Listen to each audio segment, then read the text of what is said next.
Good evening, and welcome to a new edition of Urban Sentinel Live here on PODTV.tv. And I'm your host, Reggie Kearney, and we're just going to sit back tonight and jaw a little bit for about an hour. It's just me tonight, no guests tonight. But there's a lot of news out there for us to talk about. So I do appreciate you all tuning in to sit back and listen to me jibber jabber. Please put your comments in the comment section. Let us know what you're thinking. Let us know what you want to talk about. So that'll be cool. But let me see, where I'm gonna start at tonight. Oh, we can start with football. Hey, I like starting with sports before we get down to the nitty gritty of things. Had some good football games over the weekend. The best game I liked was Green Bay and Dallas, and Green Bay stung Dallas and beat them. So that was something great. A lot of people be asking, why do football fans hate Dallas so much? I don't know, but we all do. Whatever team you favor or own or you support, that team always hates Dallas. So they're sitting at home for the rest of the playoffs and the Super Bowl on the couch, joining my team, the Commanders. So it's good and glad to have all the Dallas fans with us on the couch. Game last night, Philadelphia, Tampa Bay. Hey, Tampa Bay's playing good. It's either Tampa Bay's playing good or Philadelphia is just going down the tubes, and they are a terrible team. So that's my sports update. We still got basketball going on, the NBA, things of that nature. Lakers are still struggling. Can't figure that one out, but it is what it is. So hope everyone had a great day yesterday celebrating Dr. MLK, Dr. Martin Luther King Jr.'s day. Hope you all were able to partake into a service opportunity, service project, or attended a church service commemorating his birthday, or just just reflecting on what it means and what his dream means. And, one of the things I can say, we still dreaming. Still dreaming. That dream was some 60 years ago. We still over here dreaming about that dream and everything. Because I was actually thinking, because we even played on the network a copy of his one of his speeches. Not we did do the famous "I Have a Dream" speech, but then we also did one of my favorites. Where do we go from here? Chaos or community? In which he actually called for something that some of the Republicans have fought against, some of the Democrats have liked, some of the people on both sides of the aisles have liked. But I had literally forgotten until I was listening to that speech that we aired yesterday on MLK Day that Dr. King actually called for a universal wage where everybody got some sort of universal wage. And all along those lines, he actually said that if we could put a man on the moon and that we can fight this unjust war, that's what he called it, and everything in Vietnam, why can't we give everybody a universal wage? And it sounds like a legitimate point in the 60s, and it also sounds like a legitimate point in 2024. I mean, we kind of came close to that with some of the way that the pandemic money was handled and the stimulus money, but I don't see why that can be done on a more consistent and a regular basis, particularly when we're sending money to different countries that are fighting their wars and all along those lines. But he did urge and ask for us to have a universal wage, and I don't know why we couldn't do it in this day and time as well. Well, I think one of the things, one of the reasons we don't have a universal wage right now, or a higher wage, starting wage here in the United States, is because so many areas are already up in the ante. But you got to remember, those are blue states. Okay, here in Maryland, it's $15 an hour. DC is $15 an hour. One of the counties in Maryland here in Montgomery County, which is probably the most populous county in the state, their county executive is talking about, asking the council to approve $20 an hour. Okay.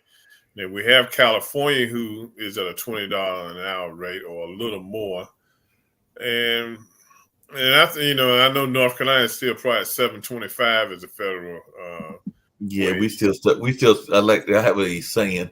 Some of my friends here on Pod TV like it.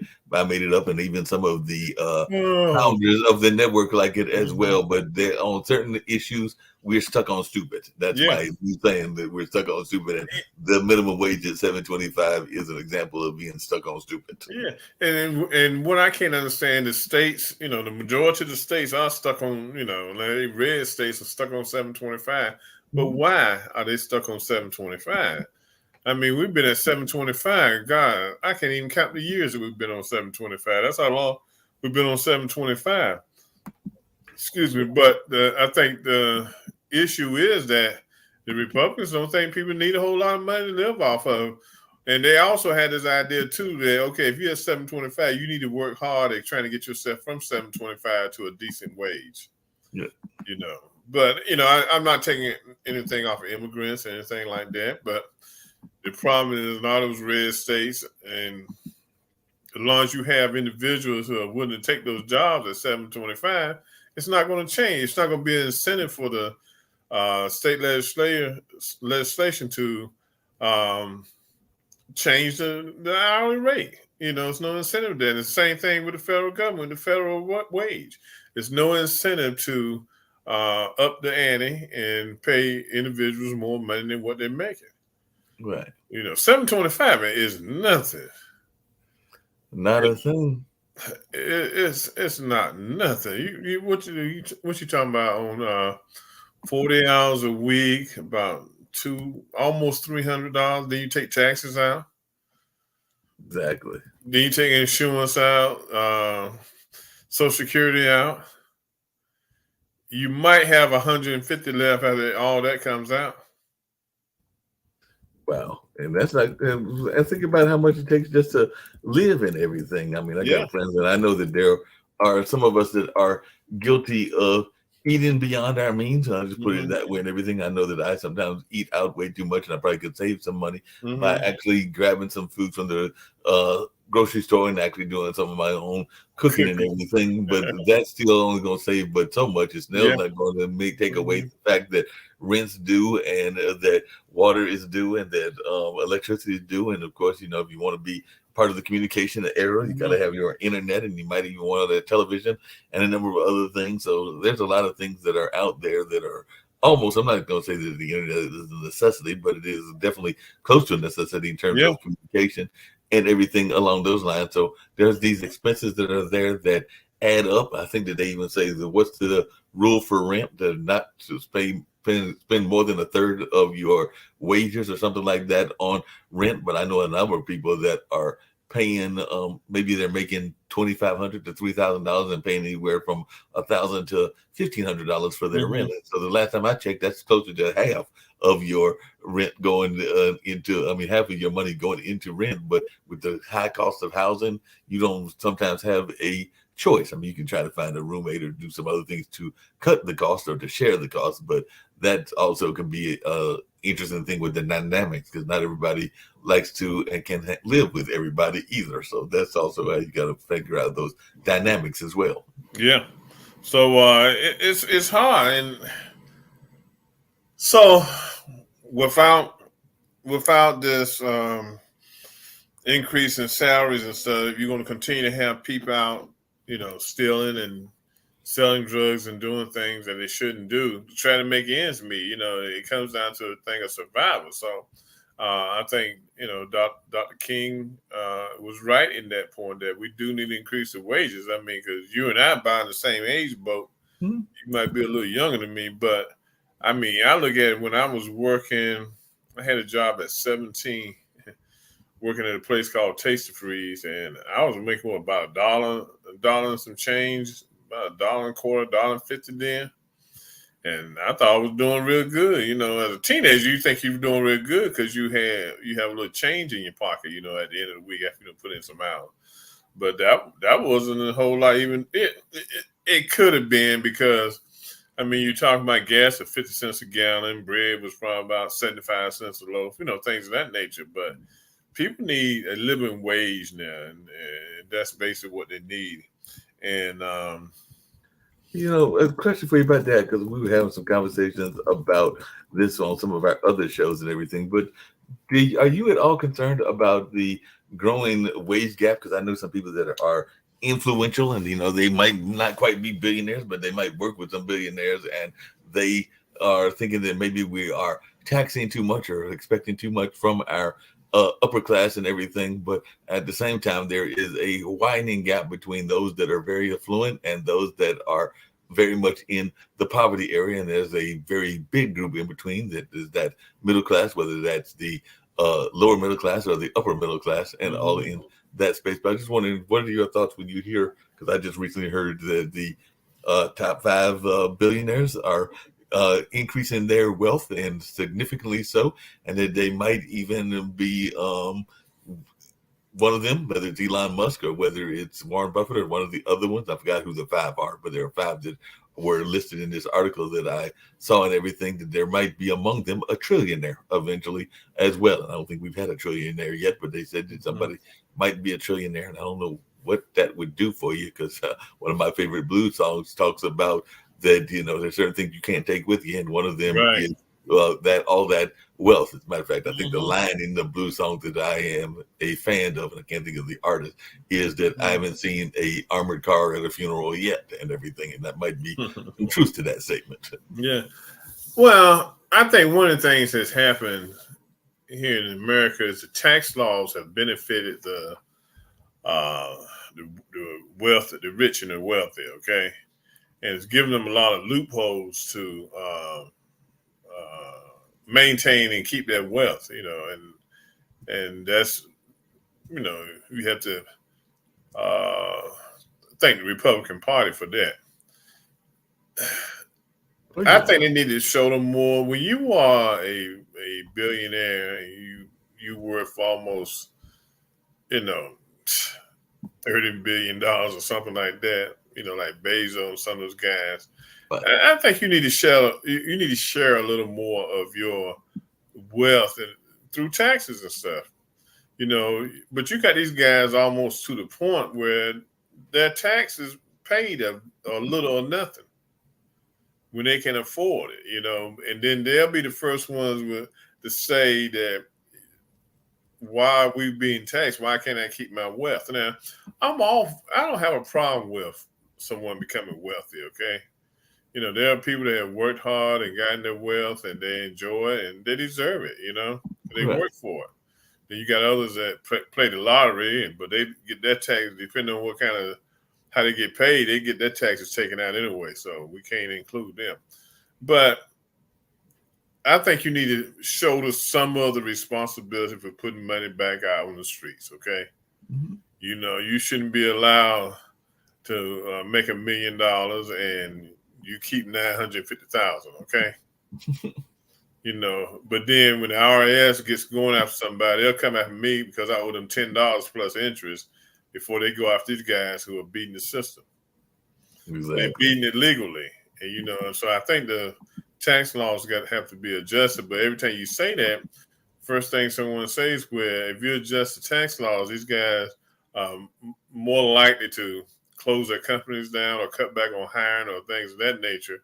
So, what do you do?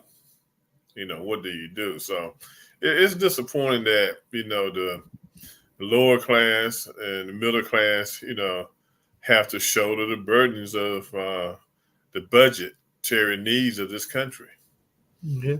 And then that's what they do, to carry the budget. I mean, carry the bulk of what's going on, and all along those lines. You're so right about that. I did have a question. I was going to come back. We can talk politics again, but coming back to the sports, I was glad to see that my Marquette team bounced back after a 2-game skid by beating Villanova yesterday. We got a tough game on Saturday, going up into St. John's and going up into the Northeast and everything. But I did watch a few, not all of them, of the NFL playoffs, and for the most part, except for one game by a surprising team that was ended by 1 point, most of those games were literally in wild card weekend slaughters. There wasn't that much closeness in hardly any of them, except for Detroit against the Rams, and surprisingly, Philly got ran over, and a couple of other teams got run over as well. But I don't know whether you think, and I never played football. I did run track way back in the high school days, but even I, as a non-football player, know basic tackling. And like that game yesterday, that was some of the most missed tackling that I've ever Yeah. seen by a team with the Eagles and everything. Because there were some tackles that should have been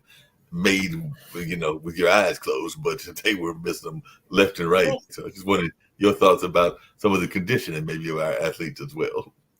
I, I don't know. Philadelphia, before they went on a losing string, they were 10-1. Okay, Mm-hmm. Mm-hmm. then they went into a 1-6 losing Right. string. I don't know. I mean, I don't know if the players lost heart. I don't know if something going on with the coach. Something changed them where the guys came to play just hard enough to get paid, and nobody would criticize them. But Right. it was like they didn't mind losing. Yeah, They didn't there's like their mind mind losing. was, yeah, it's like their mind was on something else, and it was like they were distracted. I mean, I can get that if you're Kansas City, you might get distracted by all that hoopla Hmm. around Taylor Swift and her popping up into the game, and the fact that it's like some crazy degree of temperatures, and they did Yeah. win their game and everything. So I can get it in that case and everything. But I'm Hmm. sitting there like, that's a whole side circus going on with Hmm. Taylor Swift and Travis Kelsey. But I don't get Yeah. it if you're getting paid all this money and all that kind of salary that you would hopefully put in some Hmm. dedication. But I made the mistake. Don't ask me why.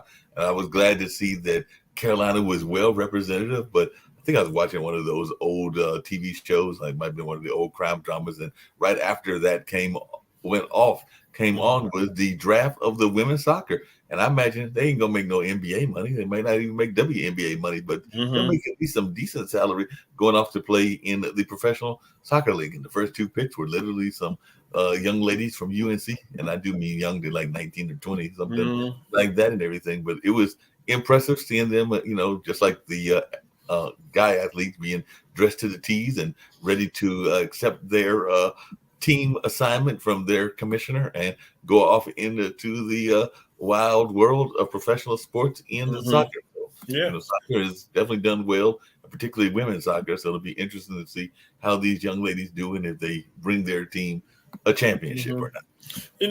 And I mean, sports now is a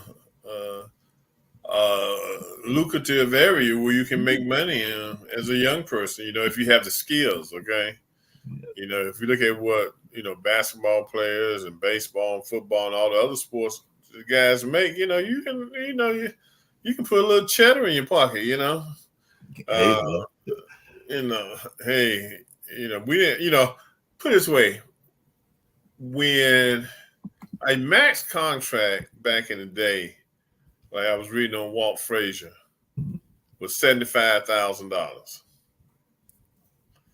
Okay, that was big money, and he was able to live in New York and live a great life. And I Right. think towards his final years in the NBA, he might have pushed 200,000, 100 to 200,000 per year, and those contracts were considered big contracts. Mm-hmm. And you probably could go to a game at Madison Square Garden for $10 a game. I mean, kind of averages itself out. But those guys did not make big money. I mean, the money they made, they were making more money than a lot of other people were making. But a lot of it was for the love of the game. Now Yeah, these I mean, guys, like I said, I don't know what it is right now, but I'm just looking it up. According to before they got into their current agreement, the NWSL minimum salaries were 22,000, 10,000 below what is considered a living wage. But now they have raised that up as of last year to 35,000. So they're trying to get, I guess, their folks to get a bigger amount, and that was the salary from like minimum salary from 21 to 22, and then the maximum was in 2020 it was 50,000 before allocation money, and now in 2022 it was 75,000. So so there might be some players that are making north of 99,000 and able yeah, to make some pretty decent money. And matter of fact, there are some that look like they might be making in the millions and everything, hmm depending on where they're playing and if they're playing overseas or where else they might be playing as well. So I think that 35,000, even a couple of 100,000 or close to a million, you might be able to survive even yeah, as a women's soccer player. and all along those lines. So definitely, and some of them might decide to go overseas because they might make a higher pay and everything. Matter of fact, I'm seeing that the highest paid women's soccer player as of a writing back in July uh, of last year was Alex Morgan, who makes a $7.1 million salary per year. So I think 7.1 million, I'd be playing and kicking that ball left and right if they wanted me to get that kind of money. I might even might even dust off my skills. And I used to play some pickup games. Never was very good at anything, but my cousin would come to the house and we might play a pickup game because I think he was into that and everything. So definitely, and they're saying that the Women's World Cup prize money because it'd be worth 110 million. 49 million of that eventually going to individual players. So yeah, I mean, a couple of million to kick a ball around. That might be something that you can do and be not too mad about and everything. So. Yeah, so I mean, so sports can, get a lot of people, set a lot of people up for life, and move them on. So, but getting back to yesterday, we got a lot of work to do, to see the dream, one of the things I notice that Republicans try to do when they look at his speeches, they try to take certain phrases of his speeches to make catchphrases with, like Bobert from Colorado said that King was a man who wanted equity. Okay. No, yeah, equality. I think it was equity that he wanted. He wanted everybody to be equal. She was saying that all this woke stuff and all this kind of stuff has got to stop because King didn't believe in that. I think when King said those things, he thought he saw a world that would be colorblind. Okay. Right. That's what his dream was. Okay. He didn't, and that's what he hoped. But things have not changed. We still live in there's a lot of racism going on here in this world, When someone like Nikki Haley says that, says that racism isn't as bad as it once was, it's not a point of how bad it is. Racism is racism. I don't care where you have it at. But it wasn't just Nikki that did that. Didn't you catch the latest one? That crazy gentleman that was involved in medicine came out recently and said that he didn't think that racism was all that bad and that he didn't believe in systematic racism. And part of that was he was out there campaigning for his boy Trump. But yeah, Ben Carson came out there and said that systematic racism is a non-existent thing in the year 2024. I don't know if he's gone for a housing loan or if he's gone to a bank lately, but I can tell you some people that I know that can tell you some direct experiences that they had with systematic racism, even the way that some of our youth are arrested versus certain other communities as well. But yeah, he swore up and down that systematic racism was a thing of the past. And see, I try to give Carlson a pass because he had brain surgery, not getting on the man's case or anything. But, I think he's lost some of his faculties to make good judgment and good sound decisions, okay? It's like him and Clarence Thomas, they want to forget where they came from, okay?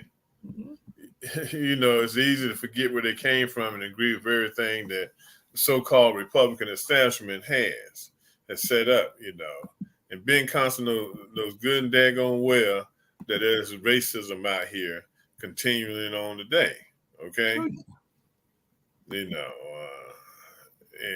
he needs to wake up, but he done drunk the juice, And like I said, I don't care who you vote for, as long as you go out and vote, because we had a lot of people who fought for the right for black people to vote, but don't drink the juice.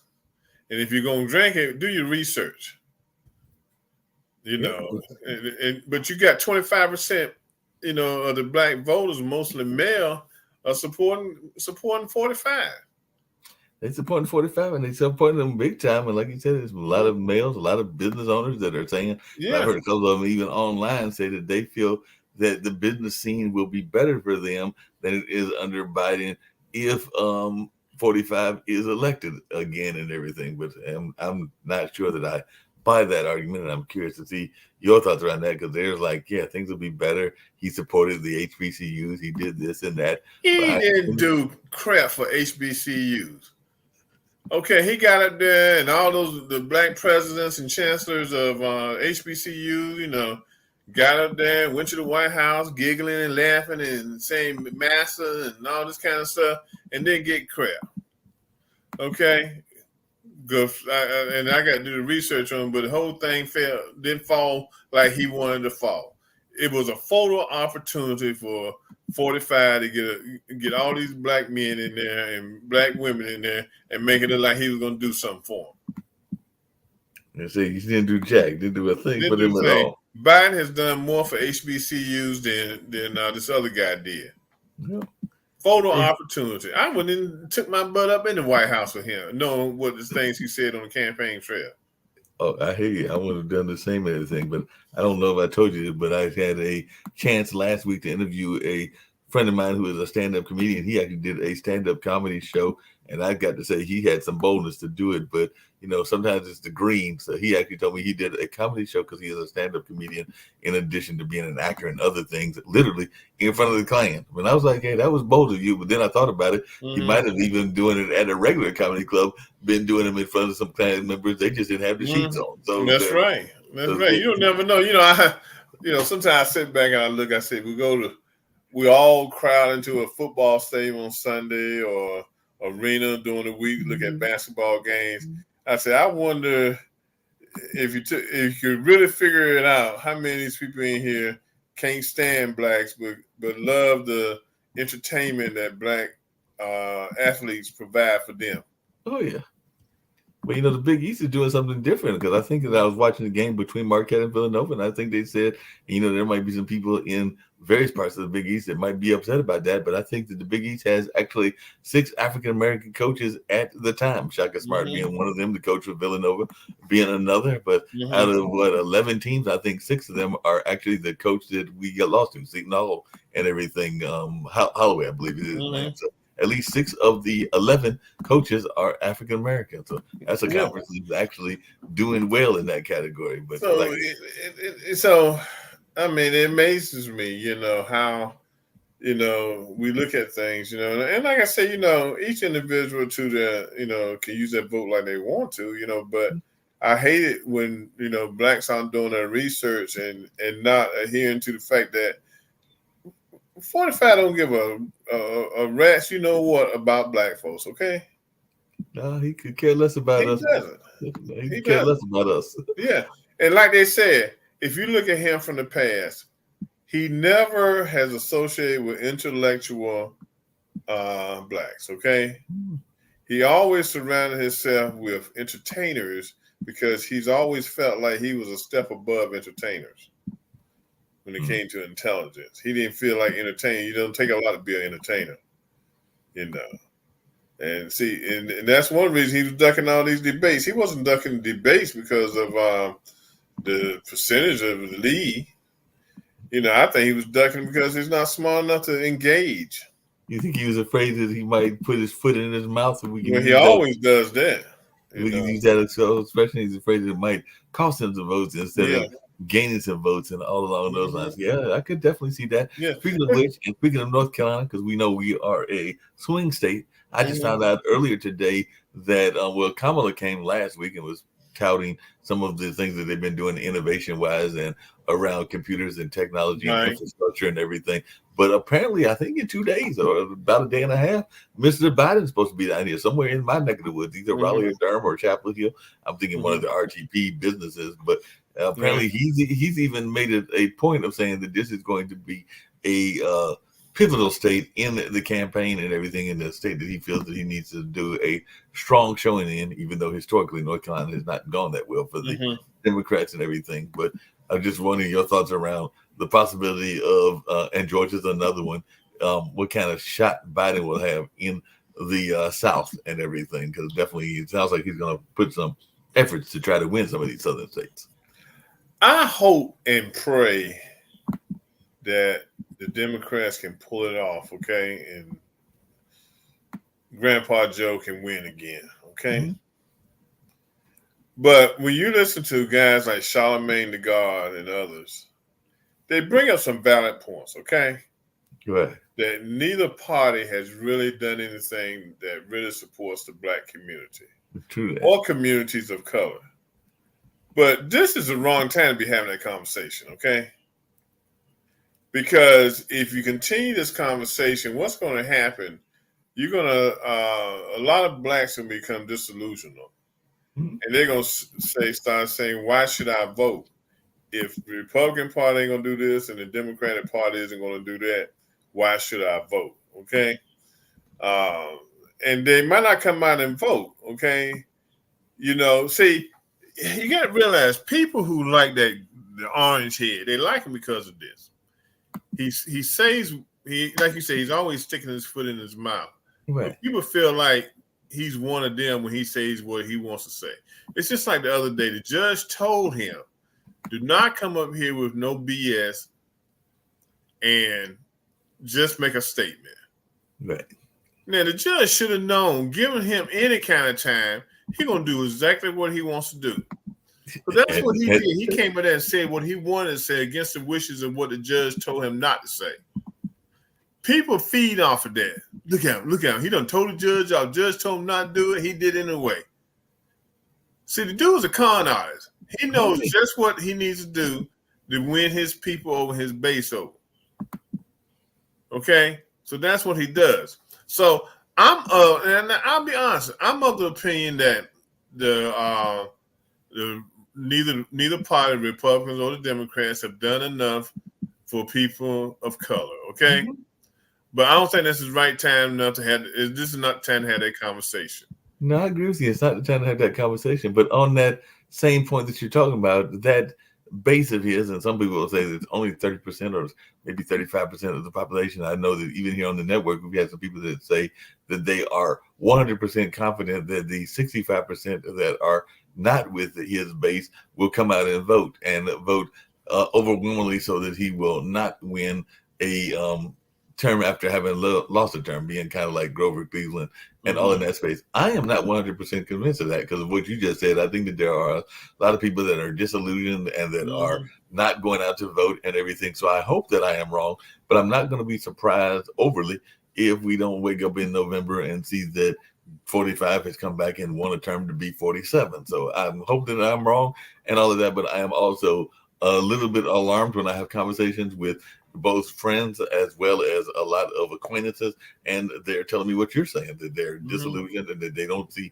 any reason to go out and vote. And then you got wild cards in the picture as well, because somebody asked me earlier today about Jill Stein, who is very intellectual and very much, I think, I'm running in the Green Party and everything. And those are going to be votes that'll go away from Biden. So I'm one afraid of some of the wild cards like Jill Stein and Robert Kennedy and how they could pull some of his votes, and two, this disillusionment that might cause people to sit on their hands and not go out and vote. And then, of course, we'll be the first ones crying that it was all unfair if 45 winds up being 47 and everything. Yeah. So it could very well happen because, like I said, I think young people are disillusioned. You got a lot of blacks that feel, that, hey, it's not doing anything for me, especially blacks that live in the inner city and that have to struggle each and every day. They're not seeing something that's tangible being given to them to help them improve their lives. Okay? Yeah. And like I said, I just don't think the Democratic Party, this is the thing. The Democratic Party has depended on the black vote for years, and so they feel like it's a gimme. Okay, yeah, like you said, a given. It is, it's there. Nothing's gonna change it. There, it's guaranteed. That's the word. Right, and so, and that's why I think the Democratic Party got to figure something out, because if they don't, I'm gonna tell you, if the Republicans ever get themselves together, which I doubt will ever happen in our lifetime, you're going to find blacks going to the Republican Party, because by nature, we are a conservative group of people. Okay, because we've always maintained our religious status and things of that nature, and we've been pretty conservative, but we haven't been fools. Okay, well, we've never been fools about it, but that's the question, and it's been something that friends of mine have asked me even here on this network and everything, is that have we got too caught up? And I know some people are not liking the term and everything, but some people are feeling, including some of my white counterparts and all along those lines, that there is too much attention being paid to issues that are not relevant, or that we don't agree with the stance of the Democratic Party. Because I've had some of my conservative friends and even some that are moderate friends ask me if this kind of what they call woke agenda around transgenderism and even the Black Lives Matter and other things aren't hurting the cause, because we're alienating some of those liberal white voters that might actually be voting for us in the past and everything, because of some of the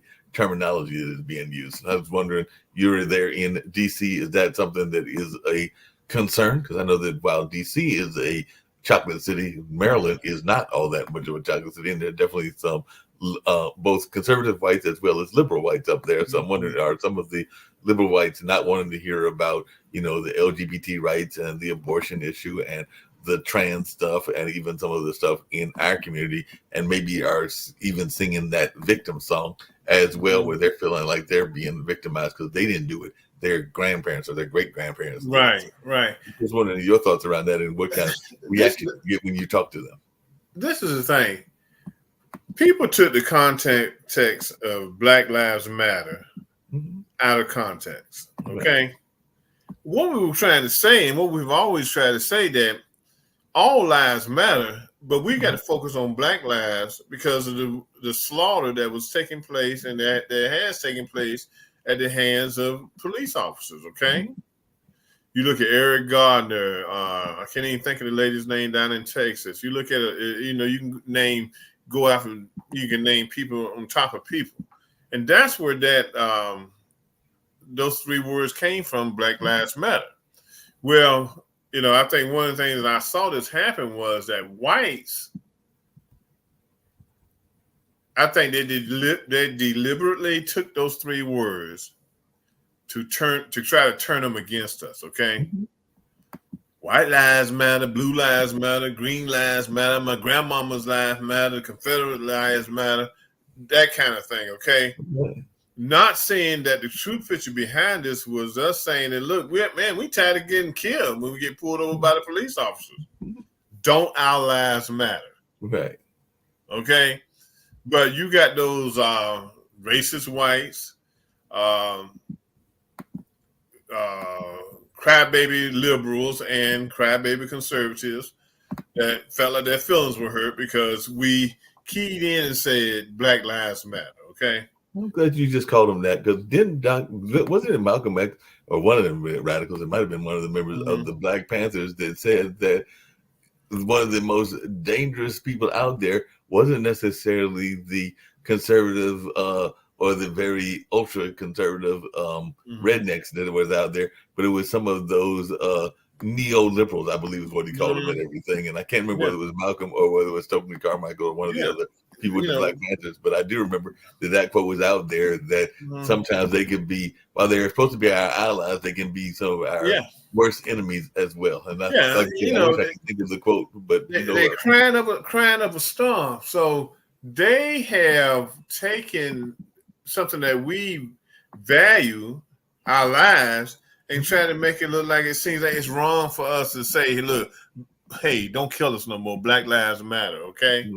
And that's what they have done. And they have tried to change the scenario by calling it woke. Yep. Woke. Okay. And I don't get it, because last time I checked, it seems to me that that's supposed to be, that corrupted word should be a positive word. Because I don't know about you, but later on this evening, because we're already at evening time here in North Carolina. I mean, I know we got people watching where it's daytime around the world and everything, but right now here in Durham, North Carolina, where you are up there in the Maryland, DC area, it's nighttime. In about a few more hours and everything, I'm going to go to sleep and get me some rest. And I hope that I wake up in the morning just like I hope I wake up every morning and everything. And that to me is the definition of woke. It's something that's a positive, but they have corrupted it and turned it into a negative. Because last time I checked, everybody that goes to sleep hopes to wake up. I mean, that doesn't happen for everybody. We do know that life is full of expiration dates as well, and we never know when it's going to happen. But the goal is every day to go to sleep and wake back up. Yeah. Now, when it comes to the LGBTQ community, they are people, okay? They may be different in their views of how they see their sexuality and other things, but they still people, okay? Right. Then do I agree with everything they expound when it comes to civil rights? No, because we all have civil rights, okay? And I don't think we need to carve out special rights for any group of people, okay? Because I think the law is clear and cut when it comes to civil rights, okay? Now, I think the biggest controversy they have now is when it comes to gender changes and how it affects their ability to play sports, okay? Right. And that's going to be an ongoing issue as long as the LGBTQ community is around, okay? But they are people, okay? And they need to be treated like people. But what you have is a conservative white population that's constantly coming down on them that don't want to accept them in the community.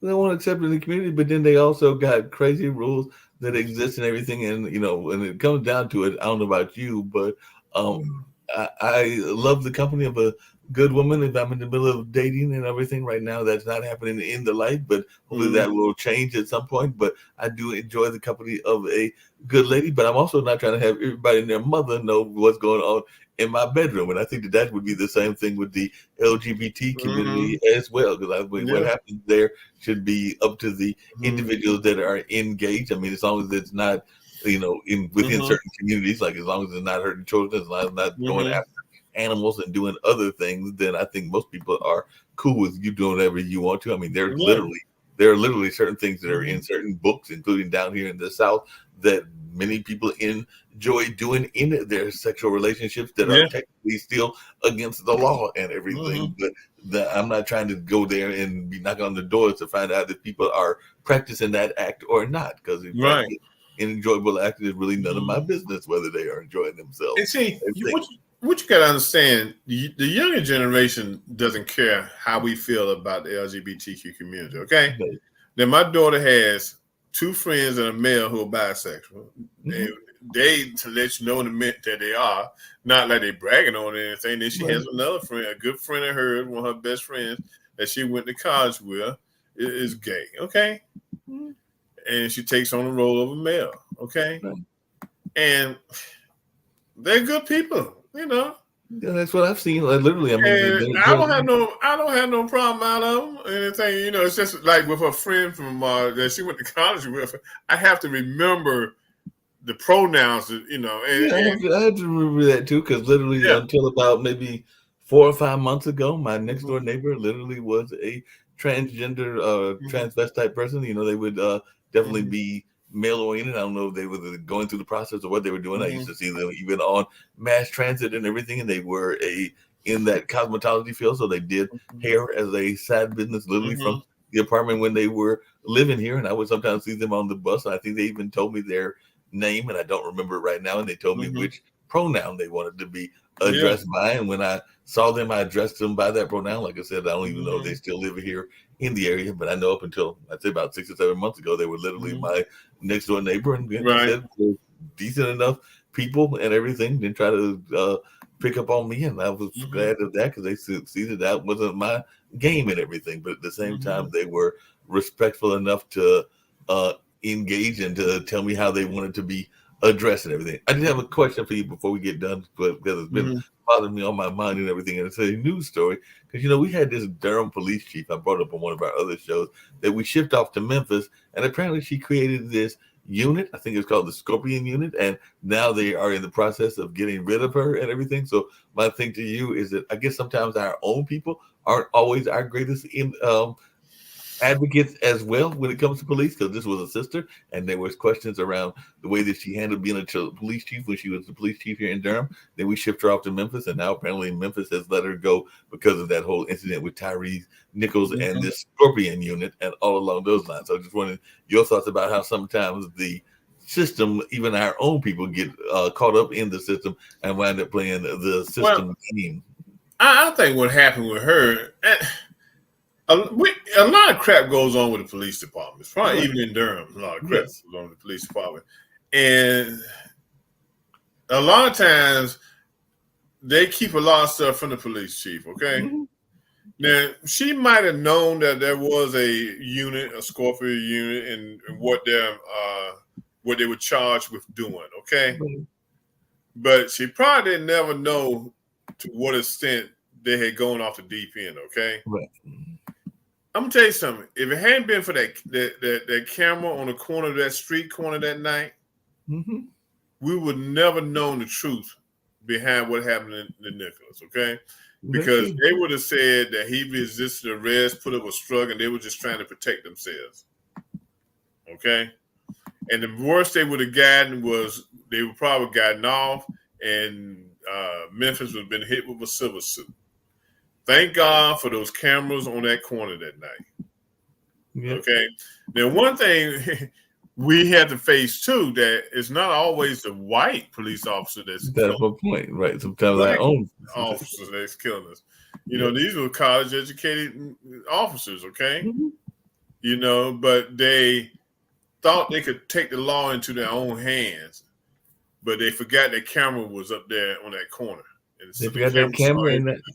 Yeah, they forgot that camera and that Wild West mentality can Mhm. exist even among our own policemen and even among our own sheriffs Yeah, and other law enforcement, even some in the federal level and all along those lines. I did yeah, have one other quick thing I was going to ask you about because it's one thing that goes on. It happened. I kind of alluded to it earlier with the stimulus money. Is we love it when we get gift money, and I've actually got a couple of checks recently. I need to go cash them and everything because they did some audit, and I actually won the audit, meaning that they sent me some money. I mean, it wasn't a lot, like maybe $30, $40 here, but $50 it was there. money they owed But you. yeah, it was money that was owed to me and everything. But Mhm. what was funny is the last letter that I got was basically that, yes, we've sent you the money and we're glad that we've sent you the money and we do owe you this money because we did our assessment, our audit, and we realized that we owed you this amount of money based on returns and everything else and everything. But if you owe money to another agency, we want you to send the money that we're giving you to them. So I'm going like, so you go give me the, it's like that Peter to pay Paul kind Yeah. of notion. So they're like, Mhm. yes, we know that we're giving you this money, but we're the federal government. So we also know that you owe some money to some other people. So when you get this money, please send the money to the other people. And I'm going like, well, if you know that and you're the government, why didn't you just send it to them directly? Right. Right. And that's how government, but I didn't give you no interest, it did it? No. I'm saying that's the thing. If and we owe the then give government me money, if we owe the government money, we got to give them interest that's compounded daily. I think it's like a point and a half. But they don't give us none. They don't pay us our interest on the money that they done kept for so many years. It takes you a long time to get it back. But going back to your the police chief in Memphis, she just got caught up in a situation where they had to chop somebody's head off. They're gonna chop her head off. And it's like, hey, you the chief, you supposed to know about this stuff. Yep. No. And maybe she was told about it. Maybe she was told that she needed to get rid of the unit. But the thing about it, like they said, when she was in North Carolina, she was doing the same thing in North Carolina. She was running a clandestine, clandestine unit. clandestine unit in your police department. And that's where she had a terrible reputation there in Durham. Yeah, she's had a definitely horrible reputation, and definitely, like I said, I know some people in both the police and the deputy, the sheriff department, and I don't think that any of them are overly surprised by the fact that she ran into trouble when she got to this new job and everything. Because sometimes if you got those reputations, you just carry them on into your new location. Yeah, and they probably knew. Memphis probably knew about it, but they probably saw her as being hard on crime. Okay, that she would come in and do something great for the city of Memphis. Yeah, well, a lot of the candidates, we even know that from some of the Democrats and from the Republicans and others, and all along those lines, it has become very common for people to use that, and even Trump sometimes uses it, that law and order theme. And I'm not quite 100% sure what law and order is supposed to mean according to them and just in general, because a lot of times I think that it's just a means of saying law and disorder, or in some cases that we want to go back to the Wild Wild West as well. So sometimes I hear that terminology and it sometimes puts shivers in your fine because you're going like, well, shouldn't you be enforcing the law in the first place? And why are you trying to make it different? And then the fact that they can sometimes get military style weapons. I mean, weapons that in some departments in certain cities and states make some of that equipment that the folks in Israel and Ukraine have look mild. So I'm thinking, Yeah, well, like, do we need this kind of military equipment in any city and everything? But they're going like, no, we need the latest and the best toys and everything. And I don't get that. Just like I don't get the whole thing with the war on drugs, with most of them going after these dealers, and then they're talking about that the dealers are coming from these exotic places. But last time I checked, every time that they bust them, I've yet to see them bust them with a plane yet and everything. So I'm going like, who's bringing the drugs into the country that would have the plane? Because most of the people I know, I'm sure up there in the hood in the Maryland, D.C. area, I know definitely in the hood here in Durham, how many people you know that got a plane? we don't. I know I don't. Yeah, we don't. And look, like I did get through the whole show without freezing up. I got to figure out what causes me to freeze. Oh, yeah, I'm not sure what that would be because sometimes it's just it might be the where the router is and different other locations. But yeah, it Yeah, I could be might the have to move router. my route to another location. But we don't need those military style tanks and stuff. They're like I live. The county I live in is outside of DC, small, about 175,000 people. What does our sheriff department need a daggone tank for? Exactly. Armor car for? I don't get that. It's not doing nothing but getting rusted. It's just sitting there. I mean, we very seldom have any crime that requires. I don't know. I've been in this county since 1997, and we haven't had a situation yet which would have required a armor car. No, not only that, but I mean, not to knock a class of people, but a lot of people that are involved in clandestine and criminal activities, they ain't exactly always the brightest people in the world. Because I remember that one of my cases, the gentleman, and unfortunately he passed away, got stuck in the convenience store that I think he was trying to rob. And then I think I've told you before that this was decades ago before it became a history hub and all along those lines. But when it was a bus terminal, we had somebody that was robbing what is now a boutique hotel, but at that time it was a bank. And I'm sorry, if you're gonna rob a bank, shouldn't you at least have an escape plan? But they caught him literally at the bus terminal because he wasn't smart enough to realize when the bus was leaving. So he literally robbed the bank and then walked down to the bus terminal, and they caught him at the bus terminal waiting for the bus. So I'm going like, it seems to me that you should know roughly how long it's going to take you to get there, and maybe have a minute or two to get on the bus. But he didn't even have enough wherewithal to realize that part of the plan to know what the routes are. And even though that was a decade or so ago, it hasn't changed much even this day. Those schedules are pretty much predetermined. So. Yeah. So I don't know, man. Everything's kind of screwed up right now. Politics is probably the most, screwed up as a situation we're in right now. You just wonder what the first Tuesday in November, what the result's going to be.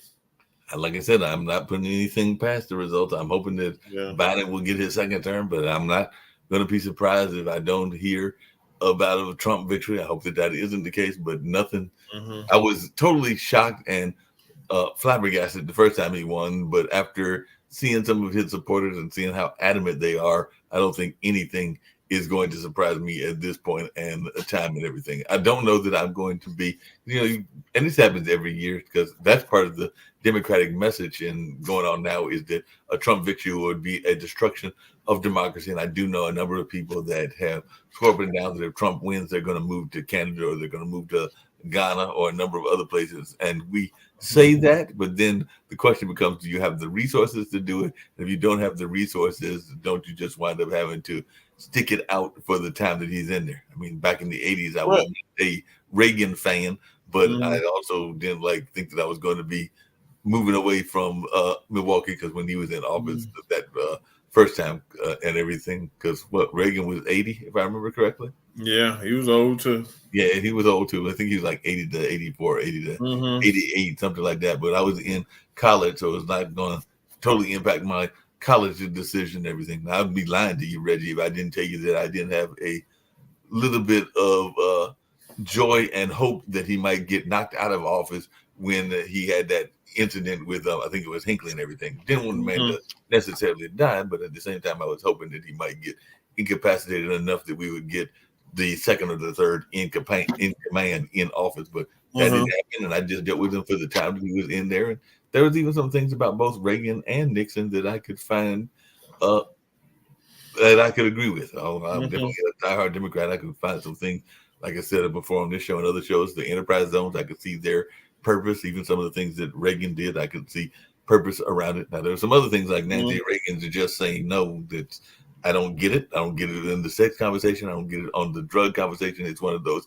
slogans that sounds good, but I don't know how really feasible it is just to say no, because when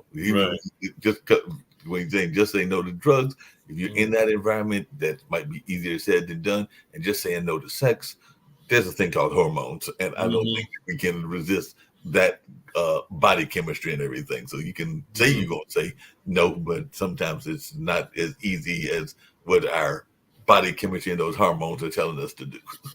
Yeah. What our only line, our next line of defense to try to keep, if 45 does win, is to make sure that we have a strong majority in the Senate and a strong majority. Well, you don't need but one person majority in Congress to get something in the House, but you do need to have a good strong majority in the Senate to get stuff done. If that were to happen to him in office, other than the fact you hate having him in office, wouldn't harm us because he wouldn't be able to get nothing pushed. He'll push out those executive orders like he did on the first day he came into the White House when he first became president. He just sit there all day long with about 50 executive orders. He was just constantly signing that. It really didn't mean that. And I can't even remember what he signed there anyway and what was our whole point of signing them, Right. But, there's got to be a way around keeping them out, and I'm hoping that the people will realize as they get closer to the election day in November that they will go ahead and go out and vote against them. That's the one thing that can guarantee he's not in there. Yep, that's true. Just go out there and get that support and everything. Before we get out of here, I know it's almost time to do that. And switching back to sports, do you have any prediction? Because there are 8 teams left as to who's going to win in these next couple of rounds and everything. I mean, there's some people in the Midwest that are thinking it could be Green Bay, Detroit. There's a lot of people that are very big on Baltimore, but they've got a tough game against Houston and everything. So what is your thoughts about who's next? I mean, people are even excited about Tampa Bay and Baker and everything. So I still think the Super Bowl is going to be the 49ers and the Ravens. Okay. I can see that. I don't think Kansas is just Kansas City from last year. They even showed that in the cold that they weren't that, they were dropping passes, and even the week before that they were dropping passes. The other teams, Detroit should have lost that game. I mean, they definitely should have. The Rams should have beat that, but they got a bad call, a no call, that they didn't get, so I don't see Detroit being there. I don't see, none of those teams being there. You don't see Tampa Bay being there. I don't see Tampa Bay being there. I think Tampa Bay just hit one of those lucky streaks where the players are really playing together right now. I just think they hit the stride at the right time. Right. But let me tell you something. San Francisco going to bring the hammer on Tampa Bay. Mm-hmm. Okay, and they got a good defense. I mean, the Ravens got a good defense. They got a good offense with Lamar Jackson. That game Saturday, with I believe who they play Saturday? I believe they played Buffalo Saturday, if I'm not mistaken. I'm trying to think, is it Tampa Bay? Does Tampa Bay play San Francisco this round, or do they get Detroit this round? Let me see. Let me look it up real quick here. NFL playoffs. That's right. I was thinking that they got them, but either way, I'm trying to remember myself. Anyway, okay, the Texans got the Ravens, which I think Texans have done good and had a good run of it, but they're not coming to Baltimore to win. 49ers going to knock the Packers off, okay? Okay, But so that's what it is. The 49ers against the Packers. yeah, 49ers defense is strong. And then, like I said, the Buccaneers and the Lions, uh, the Lions going to win that one. And the Chiefs and the Bills, that's a toss-up. Yep. That could go either way, because Buffalo really looked good the other day, so that's going to be a toss-up right there, But other games, I think it's easy to call them. But then, like I said, you never know what's going to happen on any given Sunday. On any given Sunday, you never know who's going to show up. Hey, I was telling people, don't sleep on the Rams. I said the Rams have won, because I look at records too. The Rams have won 5 of their last 6 games, okay? So that's telling me they're gelling, okay? Don't sleep on them. And they slept. Dallas slept. I think Dallas thought they could go to that game and just run them out the stadium and keep going. It didn't happen. It didn't happen. Well, was the Rams Detroit, like you said. The Rams should have won. Oh yeah, the Rams should have won that. Detroit wasn't. Detroit played some good games this year, and they happened to come out on top. They weren't the greatest team in the NFL this year, even though they had a good record. But the Rams should have beat them.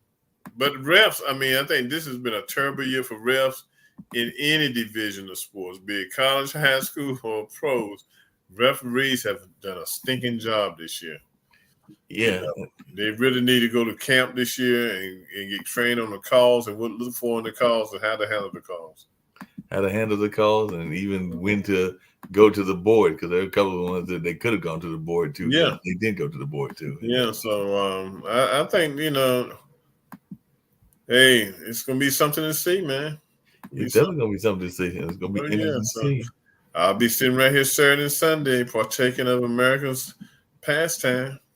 It is. Well, there were some people that might argue that that's also baseball. I know my granddad, when he was living, was a big baseball fan, but I've got friends that even work for some of our minor league franchises, but I don't know if I'm ready to declare it America's pastime because, like you said, football and even sometimes basketball can pace what's going on in terms of the audience appeal from baseball and everything. But it's a big game and all of that, so it'll be interesting to see what happens and who decides to win this whole thing and what we're going to have for a Super Bowl in February. Believe it or not, that's only about a month away. I think February, the weekend of February, the second weekend in February. Yeah, that would be about the 10th or 11th, something like that. The 10th or 11th. I think it's like 3 days before Valentine's, because Valentine's Day falls in the middle of the week. So if it's a Sunday, it would be the 11th, because the 14th is on a Wednesday. Yeah, so it's coming. It is coming. It is definitely coming. Well, it's been a good conversation. Mark, as always, I'll try to reach in my bag and grab up a guest next week if I feel like it, But this is good. I enjoy chit-chatting with you and everything. Always good chit-chat with you, talking about what the Orange Man's doing and what's going on in sports and whatever else is crossing our mind, including Memphis. Yeah. Always good having these kind of. And for the people don't understand, the Orange Men, we're not talking about the Syracuse University Orange Men. We're talking about that guy who ran for office. This orange makeup on his face. Yeah, he got that orange makeup. Before we get on out of here, there was a major coach that left and everything, and they apparently have a replacement for him already. So apparently Nick Saban has left the house, replaced. And he's been replaced. And I think that I heard that Belichick was gone. I think you predicted that. Yeah, he's gone too, and he interviewed with the Falcons yesterday. But this is the thing, and I like what New England did. They had a succession plan, which wasn't supposed to go into effect until after next season. But what happened was the new coach put in the contract he signed 2 years ago that he would be the next head coach. Oh, cool. And hey, so there was a good deal. Now, I wouldn't want to go to Alabama and try to walk in the footsteps of Saban. Because that town down there, Tuscaloosa, Alabama, them people in that town would swallow you up for losing. They swallow you for losing. There are certain towns that are known for their respect for their coaches, and definitely anything in Alabama, anything in certain areas of Texas, and all along those lines. That they do not take kindly to losing, and if you start losing, they will swallow you up in a minute and be ready to let you go. He better go down there that new coach they got, and he better play some football. He better get them guys psyched up because if he lose more than 2 games next year, they might burn his house down. So he better get with it. You better get with it. And like I said, there are certain places that will give you reprieve and everything. Fortunately for both of them, Duke and Carolina in basketball are doing well. But, Carolina suffered last year. If Carolina had and we still haven't gone through ACC play, but if Carolina skids too far, those Carolina alumni, and just like the Iron Dukes at Duke, will get you if you don't bring a winning program to these programs that are used to winning and everything. They might give you, like I said, they gave Hubert a year of one bad year last year. So there are certain cities, and I don't think Alabama is one of them. There are certain areas that might give you a little bit of a reprieve, but if you do it back to back, you out the door. And fortunately, he did not do back to back. Hubert, I was surprised they made him coach. I mean, honestly, I was really surprised. Oh yeah, that he was the heir apparent. He's the heir apparent. I was watching The Field of 68, which is a YouTube podcast. I think they might be on other podcasts too. And one of the heir apparents I thought was actually on that because they had Gerald McNeil, who's from my school of Marquette, but then they also had Tyler Hansborough, and I would think that he would have been more of a heir apparent than Hubert would have been, and everything just because of his relationship with the coaching staff. Yeah, he was doing the podcast. So he might be next in line, but might be next in line. Okay, everyone, we want to thank y'all for watching the Urban Sentinel Live Show. I'm your host, Reggie Kearney. I got my producer with me, Mark Lee. We've been chopping it up tonight. Hey, go out and have a rest of your week. Bundle up. Up here we're talking about snow again on Friday. Just stay warm and stay safe and, just enjoy life. That 4-letter word, y'all talking about it again. We don't like that 4-letter word here. That's what we call it. We're doing it again Friday. Talking about we might get an additional 2 to 4 inches on Friday. Hey, it is what it is. It is what it is. So look, until next Tuesday night, everyone take care. Have a good one. Thank you, Mark, for sitting in and everything. And we'll see you next Tuesday night, 8 o'clock on the Urban Sentinel Live Show. Take care. Peace. All right, take it easy. Peace.